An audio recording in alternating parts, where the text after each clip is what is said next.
नमस्कार, मैं GRS news के लिए गिरीश सिकरवार। आज के इस ब्लॉग में मैं बात करने वाला हूं महाराष्ट्र में घटी उस राजनीति की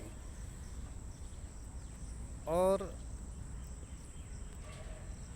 शरद पवार की राष्ट्रवादी कांग्रेस पार्टी के विभाजन की, जो कि ईडी के सहारे ही किए गए। ईडी के बल पे भारतीय जनता पार्टी ने फिर से महाराष्ट्र में एक पार्टी को लगभग पूरी तौर पर विभाजित कर दिया है। पहले शिवसेना को तोड़कर एकनाथ शिंदे गुट, दूसरा शरद पवार की पार्टी एनसीपी को तोड़कर अजीत पवार के साथ एक और विभाजन कल आनंद फानन में। हालांकि ये पहले से तय था। अजीत पवार की जिस प्रकार से भारतीय जनता पार्टी के साथ नज़दीकियाँ बढ़ रही थी, उसको लेकर ही शरद पवार ने बीच में एक इस्तीफे का दांव खेला था और अपनी बेटी सुप्रिया सुले और प्रफुल्ल पटेल, जो कि उनके बहुत खास माने जाते हैं, उनको कार्यकारी अध्यक्ष बनाया था। लेकिन इस तरह से ये एक सर्जरी इस तरह की मानी जा रही थी कि जिस तरह से हम घाव तो ढक दें लेकिन अंदर अंदर वो घाव पकता रहे, उसी प्रकार एनसीपी का भी हाल रहा। शरद पवार या तो जान नहीं पाई, वैसे वो इतने चतुर राजनीतिक हैं कि उन्हें एक एक पल की खबर रहती है कि क्या उन्होंने किया और क्या नहीं किया और पार्टी किस ओर जा रही है। लेकिन जिस तरह से उन्होंने जानबूझकर इस बात की अनदेखी की और सूत्रों के मुताबिक लगभग 30 विधायक उनके कल शपथ ग्रहण समारोह में थे, जिसमें से के 9 लोगों को मंत्री बना दिया। जो लोग 9 लोग मंत्री बने हैं, उसमें अजीत पवार को डिप्टी सीएम, छगन भुजबल, दिलीप वलसे पाटिल, हसन मुश्रीफ, धनंजय मुंडे, धर्माराव अंतराम, आदित्य सुनील तटकरे और संजय वलसाड़े, अनिल भाई दास पाटिल, ये लोग हैं जो न कि मंत्री बनाए गए। अब ये सवाल उठता है कि इस विभाजन के बाद और क्या। इन मंत्रियों में बनाए जो लोग मंत्री बने हैं, निश्चित तौर पर उनमें करीब 1 दर्जन लोग ऐसे हैं जिन पर कि ईडी के छापे पड़ चुके हैं यहाँ, और हसन मुशर्रफ ऐसे विधायक और जो कि मंत्री बने हैं, कैबिनेट मंत्री की शपथ जिन्होंने ली है, वो तो करीब 1.5-2 साल जेल भी, छगन भुजबल तो जेल भी रह के आए हैं। हसन मुशर्रफ के साथ आईटी और ईडी का संयुक्त कार्रवाई हुई थी और इन्हीं अजय दादा पवार को बार बार देवेंद्र फडणवीस चुनाव के दौरान चक्की पीसिंग जैसे उपमाओं से नवाजते थे। आज वही फडणवीस दागी, जिन्हें वो दागी बताते रहे अजीत पवार को, उनको उनके साथ ही बैठे, वो भी सरकार में उप मुख्यमंत्री के रूप में शामिल।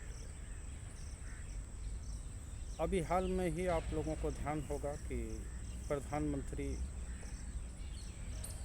नरेंद्र मोदी ने भोपाल में हुई रैली में स्पष्ट तौर पर कहा था कि ये जो संगठन है, उन्होंने बाकायदा नाम लेके कहा था। पहले तो वो सामूहिक विपक्षी दलों को ये कहते थे कि विपक्षी दल परिवारवादी हैं और भ्रष्टाचार में लिप्त हैं, लेकिन भोपाल में उन्होंने बाकायदा नाम लेकर सभी दलों को कहा था। यहाँ तक कि ये कहा था, अगर आप सुप्रिया सुले को आगे बढ़ाना चाहते हैं तो आप एनसीपी को वोट दें, मुलायम के बच्चे को बढ़ाना चाहते हैं तो समाजवादी पार्टी को वोट दें, राहुल गांधी को आगे और प्रियंका को आगे बढ़ाना चाहते हैं कांग्रेस पार्टी को वोट दें। इस तरह उन्होंने विभिन्न दलों की, यहाँ तक कि केसीआर या जितने भी राजनीतिक दल के नेता हैं उनके सबके लिए ऐसी बातें कही थी। लेकिन अब जब वही दल, वही कथित भ्रष्टाचारी जब उनके दल में शामिल हो गए हैं तो किस प्रकार से ये माना जाए कि प्रधानमंत्री की कथनी सही थी? निश्चित तौर पर प्रधानमंत्री कहते कुछ हैं और करते कुछ है। जिस तरह के विपक्षी दल आरोप लगाते हैं या आमजन के बीच ये भावना है कि जो उनके साथ हो जाता है उस पे चल रहे केसों को बंद किया जाता, वो भ्रष्टाचारी नहीं रहता और वो निश्चित तौर पर उसमें शामिल हो जाता है और उसको ये माना जाना चाहिए कि वो एक तरह से कमल रूपी वॉशिंग मशीन में धुल के साफ हुआ। इसी बात का उल्लेख कल विभाजन के बाद शरद पवार ने अपनी प्रेस वार्ता में किया। उन्होंने हालांकि इस बात पे कहा कि उन्होंने हमारे कुछ विधायकों को मंत्री बनाया है। प्रधानमंत्री का इस बात के लिए आभार कि कम से कम उन्हें वो भ्रष्टाचारी नहीं मानती। जो उन्होंने उल्लेख किया था कि एनसीपी भ्रष्टाचार वाली पार्टी है, तो उनको शामिल करके प्रधानमंत्री ने ये संकेत दे दिया है कि एनसीपी भ्रष्टाचारी नहीं है। तो निश्चित तौर पर ये सवाल उठेंगे। तो मैं बात जिक्र कर रहा था जिस प्रकार ईडी के सहारे उन्होंने दल को तोड़ा है, इसके लिए आखिर क्यों ज़रूरत पड़ी? जबकि आपको ध्यान होगा एकनाथ शिंदे के साथ बाकायदा सरकार चल रही थी और स्थायी सरकार थी, लेकिन आखिर क्या ज़रूरत पड़ी जो भारतीय जनता पार्टी को इतना बड़ा कदम उठाना पड़ा? तो इस संबंध में मैं आपको बता दूं कि जैसा माननीय सुप्रीम कोर्ट ने एक निर्णय दिया था जिसमें उन्होंने विधानसभा अध्यक्ष को ये कहा था कि आप निपटाइए और अपने स्तर से डिस्क्वालिफिकेशन जो है, जिसमें कि एकनाथ शिंदे भी उन 16 विधायकों में शामिल हैं जिसके खिलाफ याचिका उद्धव ठाकरे गुट ने डाल रखी है। तो सुप्रीम कोर्ट ने ये भी कहा था कि तो अगर उसके आलोक में अगर विधानसभा अध्यक्ष कोई फैसला लेने का साहस करते हैं तो निश्चित तौर पर एकनाथ शिंदे के गुट की असहज स्थिति हो जाएगी और सभी जो अन्य जो लोग गए हैं उनको भी मजबूरन मूल शिवसेना में लौटना पड़ेगा। तो लिहाजा सरकार को बचाने की खातिर भारतीय जनता पार्टी ने अजीत पवार के साथ मिलकर विभाजन का खेल, लेकिन ऐसा यहाँ लगता है कि राजनीति अलग बात है, लेकिन ये पूरी कार्रवाई ईडी के सहारे ही हुई है।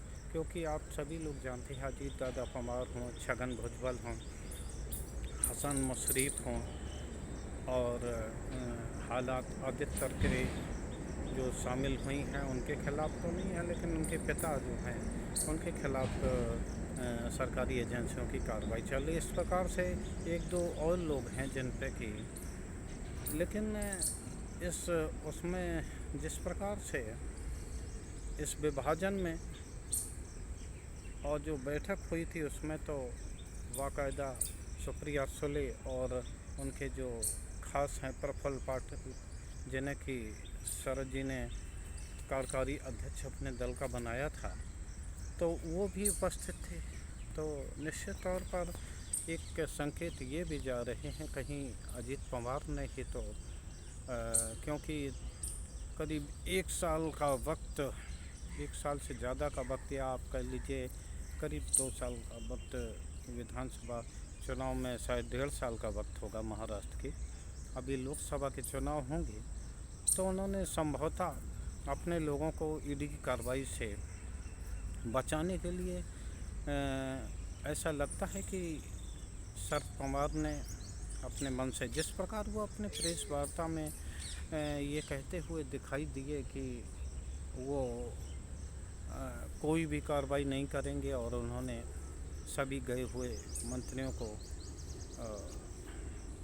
शुभेच्छा दी और उन्होंने घोषणा की कि वो पार्टी को खड़ा करेंगे। आज वो ये यशवंत राव जो जो उनके राजनीतिक गुरु भी थे, उनकी समाधि पर जाके वहीं एक रैली को संबोधित करेंगे।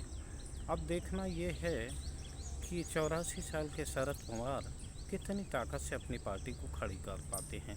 तो लोगों में ये कहना भी है और राजनीतिक रूप से ये सवाल उठ रहा है कि कहीं शरद पवार ने ही तो अपने उससे ही पार्टी को नहीं तोड़ा। हालांकि उन्होंने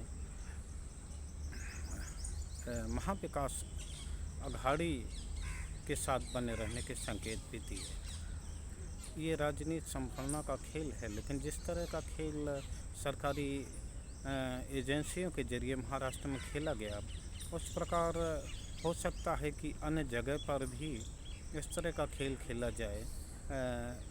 हाँ, हो सकता, क्योंकि यहाँ महाराष्ट्र में असहज स्थिति में थी, क्योंकि यहाँ महाविकास अघाड़ी बड़ा मजबूती से चुनाव लड़ रही थी। अगर सभी लोग मिलकर मजबूती से चुनाव लड़ते तो निश्चित तौर पर भारतीय जनता पार्टी को तकलीफ़ों का सामना करना पड़ता, लेकिन उन्होंने इसको विभाजन में करके एक पार्टी को उसी में उलझा के रख दिया है। और दूसरी प्रकार शरद पवार को भी संदेहास्पद स्थिति में कर दिया है, क्योंकि जिस तरह वो ये कह रहे कि वो कोई कार्रवाई नहीं करेंगे, उधर अजित पवार ने पार्टी पर अपना दावा किया है। हालांकि उन्होंने दिनेश वर्नाड को उसका मुख्य विप जारी किया है। अब एक देखना होगा कि महाराष्ट्र का ऊँट किस करवट बैठता है। हालांकि उन्होंने ये कहा 2-3 दिन और रुकिए। 6 जुलाई को राष्ट्रीय कांग्रेस पार्टी ने एक मुख्य कार्यकर्ताओं की एक बैठक बुलाई थी। अब देखना है कि वो बैठक बुलाई जाती है कि शरद पवार क्या कार्रवाई करते हैं, लेकिन उन्हें विपक्षी एकता के निगाह में हमारे ख्याल से संदेहास्पद तो उन्हें साबित कर ही दिया है। और दूसरी प्रकार जिस प्रकार सरकारी एजेंसियों के बल पर महाराष्ट्र में विभाजन का कार्य किया गया, तो निश्चित बात ये तय है कि जिन राज्यों में इलेक्शन होने वाले हैं वहाँ भी इस तरह की विभिन्न कदम आपको उठते दिखेंगे। हो सकता है बिहार में जिस तरह से वहाँ विधायकों से नीतीश मिल रही, हालांकि उन्होंने नीतीश ने ये बताया है कि वो विधायकों से वैसे ही मिल रहे, लेकिन जिस बड़ी संख्या मिला जा रहा है, ऐसा लगता है कि वहाँ भी कोई विभाजन का खेल चल रहा है। आप सभी लोगों को याद होगा, पहले जो उनके केंद्र में मंत्री भी रहे आर.के. सिंह, उनको लगभग भाजपा ने अपने पाले में कर लिया था और वो एक विभाजन के चक्कर में थे, लेकिन उस समय उनकी कोशिश असफल रही थी। देखना ये है क्या बिहार में भी ये खेल दोहराया जाएगा या क्या होगा। बस निगाह बनाए रखिए। बस आप ये तय मानिए कि जिस प्रकार प्रधानमंत्री ने सीना ठोक के विपक्षी दलों के खिलाफ को नेताओं को जेल भेजने की बात कही थी, तो निश्चित आप तय मानिए कि वो जो विपक्षी नेता हैं तो उनके निश्चित तौर पर उन्हें कटघरे में खड़ा करेंगे और इतना परेशान करेंगे जिससे कि वो चुनाव लड़ने के काबिल न बच सकें। आज के ब्लॉग में बस इतना ही। शेष बात पर हमारी निगाहें बनी रहेंगी। आज से ही आम आदमी पार्टी का भी अभियान शुरू हो रहा है, इस बारे में आगे ब्लॉग में बात करेंगे। जय हिंद, जय भारत, जय।